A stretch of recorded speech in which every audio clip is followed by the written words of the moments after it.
要有一线希望，我们就尽100倍努力。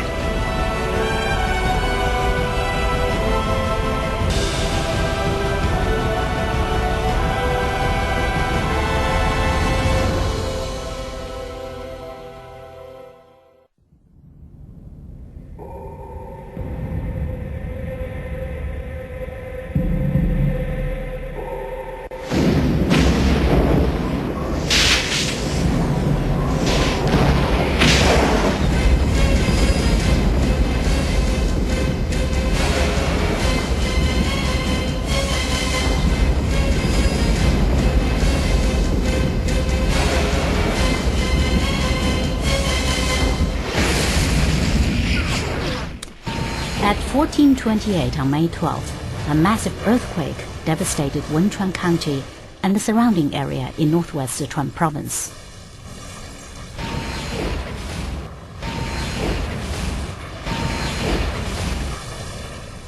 Within 18 minutes of the earthquake, President Hu Jintao issued an urgent order that the emergency response system should be activated.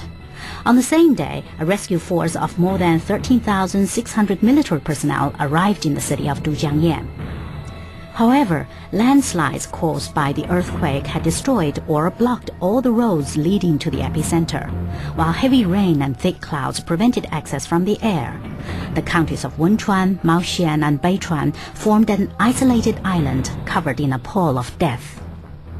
这个小孩哦，和他妈妈在，我爸爸妈妈都不在了，他爷爷奶奶都不在了，都被冲了，人都找不到。 As time passed, more lives were being lost. That same night, the soldiers embarked on their rescue mission. They set out on foot for the stricken areas. Their aim was to save lives. At 10 o'clock in the morning on May the 13th, Li Shiming, general commanding the Chengdu military region, issued the order that all able-bodied military personnel should be dispatched and rescue teams should make their way to Wenchuan at all costs. However, obstacles blocked their route. The advance party reported landslides at almost every step. The road surface has suffered 70% damage. Every bridge had been destroyed, and aftershocks were being felt constantly. These seemingly insurmountable obstacles stood in the way of the soldiers as they made their way toward the epicenter in Wenchuan County. In these extreme conditions, a special 30-strong team was managing to approach Wenchuan County. The group was led by Corps Commander Xu Yong. The soldiers made their way through the mountains on foot, ignoring the danger posed by the frequent aftershocks and landslides.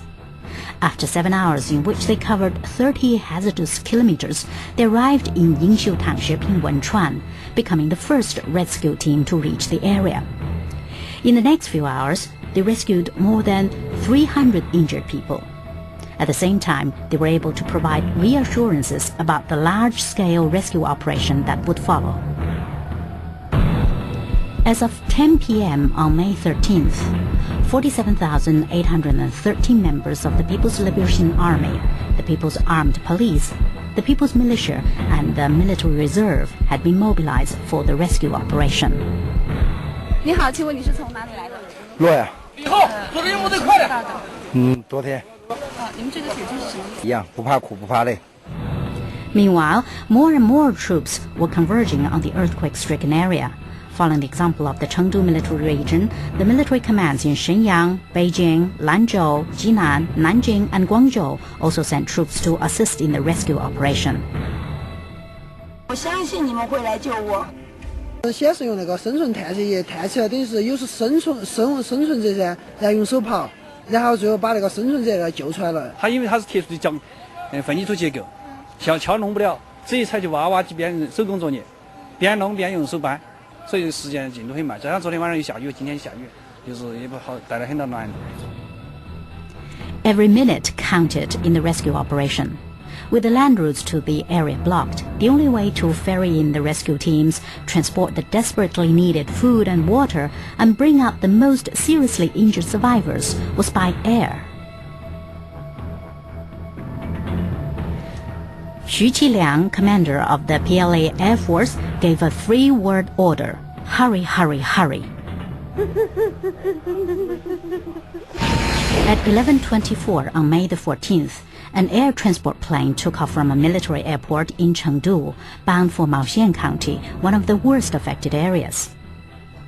It was the first time the Air Force had ever carried out a mission at such high altitude over an area of such complex geographical conditions. Maoxian County lies among mountains, most of which rise above 4,000 meters. This made the conditions extremely hazardous for parachuting.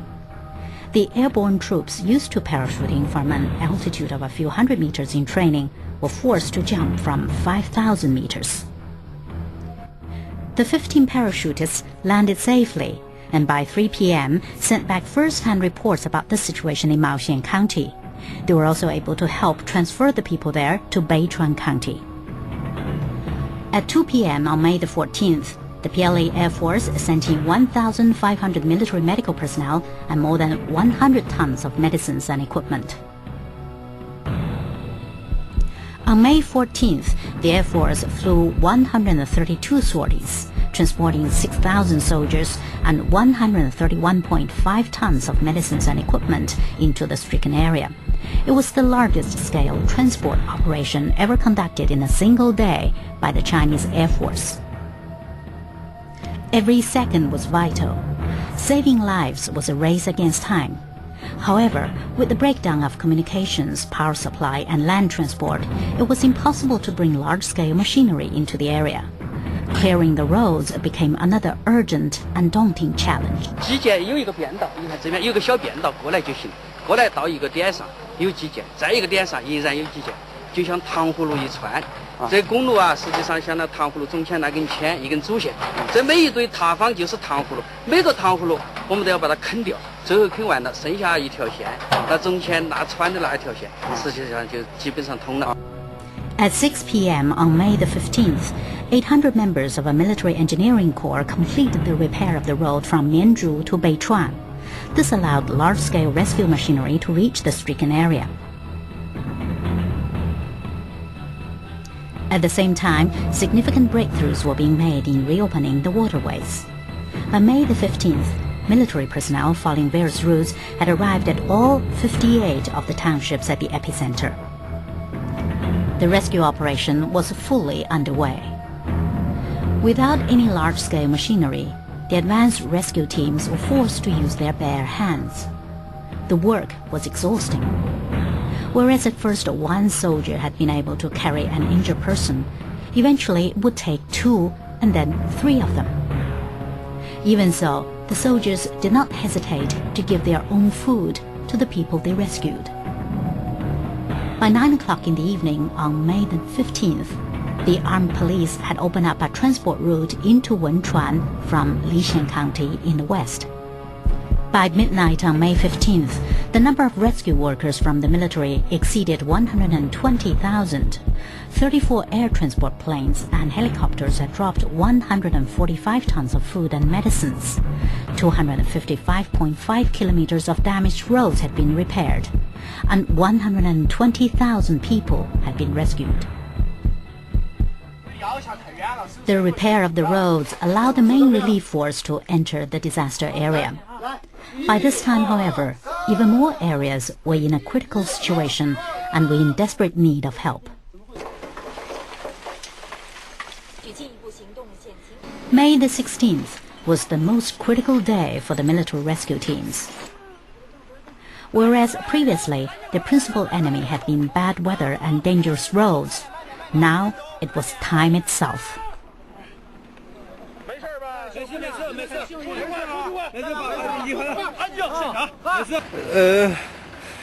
我们进去以后，就是所有伤者从那个土堆里，从废墟当中拔出来以后，然后眼睁睁的看有些生命就走了。 He fainted from exhaustion before he could take the water his comrades handed to him. Breakthrough, search and rescue